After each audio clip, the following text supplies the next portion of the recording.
Assalamualaikum warahmatullahi wabarakatuh. Saya Yuska Milia dari kelas 10 TKJ 2 ingin menceritakan salah satu tokoh biografi yang menginspirasi saya. Siapakah itu? Tonton terus videonya. Salah satu pahlawan nasional Indonesia dijuluki sebagai The Grand Old Man. Siapa lagi kalau bukan Kiai Haji Agus Salim? Ya, mungkin di antara kalian belum tahu nih kenapa sih Kiai Haji Agus Salim disebut sebagai The Grand Old Man? Karena Kiai Haji Agus Salim memiliki prestasi di bidang diplomasi dan kefasihan dalam berbahasa. Pasalnya, Kiai Haji Agus Salim menguasai 7 bahasa asing, diantaranya adalah Belanda, Inggris, Arab, Turki, Perancis, Jerman, dan Jepang.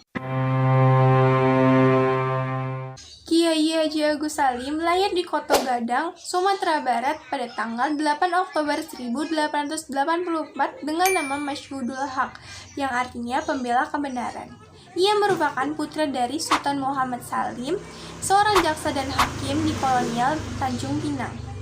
Sewaktu kecil, Kiai Haji Agus Salim mengenyam pendidikan di Europese Lagere School dan lanjut ke Hogere Burger School di Batavia, di mana ia lulus pada tahun 1903 dengan nilai tertinggi seluruh Hindia Belanda. Melihat prestasinya, ia berharap ingin mendapatkan beasiswa untuk sekolah kedokteran di Belanda, namun keinginannya tidak terkabul. Oleh karena itu, Kiai Haji Agus Salim yang menguasai banyak bahasa asing memilih bekerja sebagai penerjemah dan pembantu notaris di sebuah kongsi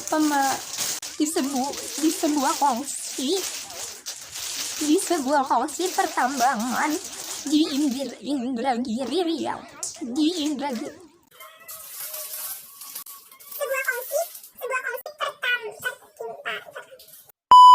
Sebuah kongsi pertambangan di Indragiri Riau. Pada tahun 1906, Kiai Haji Agus Salim berangkat ke Jeddah, Arab Saudi untuk bekerja sebagai penerjemah konsulat Belanda. Di Jeddah, Arab Saudi, Kiai Haji Agus Salim juga memanfaatkan waktunya untuk memperdalam ajaran Islam dan juga mempelajari diplomasi. Setelah 5 tahun atau tepatnya pada tahun 1911, Kiai Haji Agus Salim kembali lagi ke Indonesia untuk mendirikan Hollandse Inlandse School.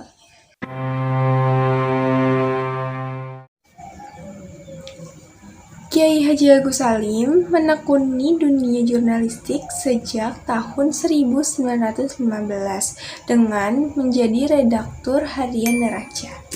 Setelah itu, ia diangkat menjadi ketua redaksi. Kegiatannya di bidang jurnalistik terus berlangsung hingga ia menjadi pemimpin harian Hindia Barat di Jakarta. Kiai Haji Agus Salim juga mendirikan surat kabar Fajar Asia dan menjadi redaktur harian di Mustika Yogyakarta.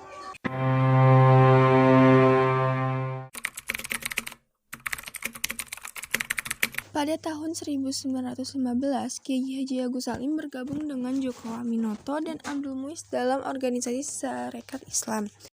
Ia bahkan menjadi pemimpin terkemuka organisasi ini dan dianggap sebagai tangan kanannya pemimpin, Djoko Aminoto. Kiai Haji Agus Salim sempat dituduh memiliki hubungan yang terlalu dekat dengan pemerintah kolonial Belanda. Hal ini karena surat kabar Neraca yang sempat didanai oleh Gubernur Jenderal Johan Paul van Limburg Stirum pada tahun 1917. Akan tetapi, pada tahun 1918, Neraca justru menjadi media untuk menyampaikan kritik keras terhadap Belanda. Pada tahun 1921, Kiai Haji Agus Salim diangkat sebagai anggota Volksraad atau Dewan Rakyat, mewakili Sarekat Islam. Setelah Sarekat Islam pecah, Kiai Haji Agus Salim mendirikan Partai Sarekat Islam bersama Djoko Aminoto, yang kemudian menjadi PSSI. Ketika Jepang masuk ke Indonesia pada tahun 1942, ia diminta untuk menyusun kamus militer untuk digunakan oleh pembela tanah air atau PETA.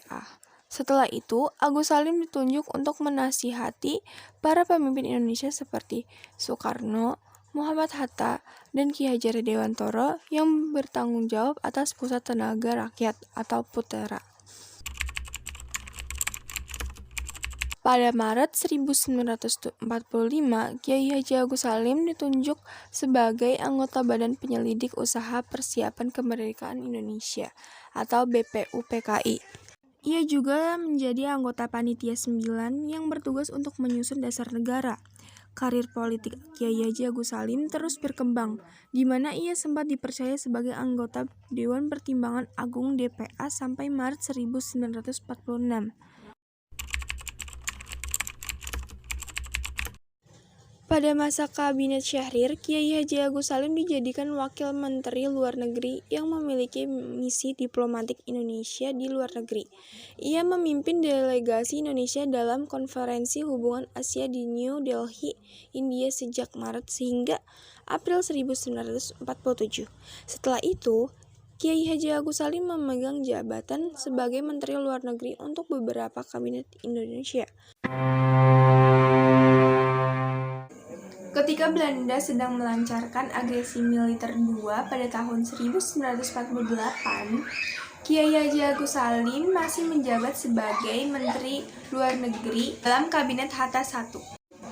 Ia pun menjadi salah satu pemimpin yang diasingkan bersama Syahrir dan Soekarno di Brastagi, Sumatera Utara.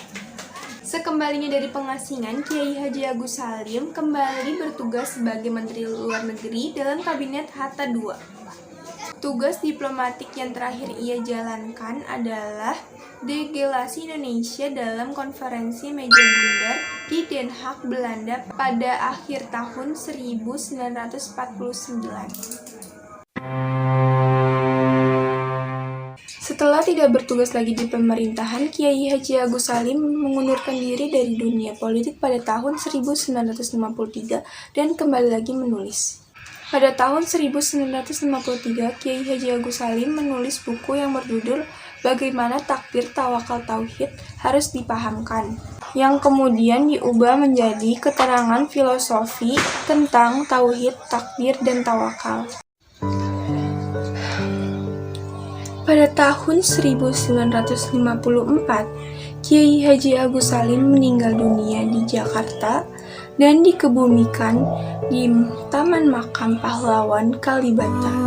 Untuk mengenang perjuangan dan peran Kiai Haji Agus Salim, ia dinobatkan sebagai Pahlawan Nasional Indonesia pada tanggal 27 Desember tahun 1961 melalui Kepres nomor 657 tahun 1961.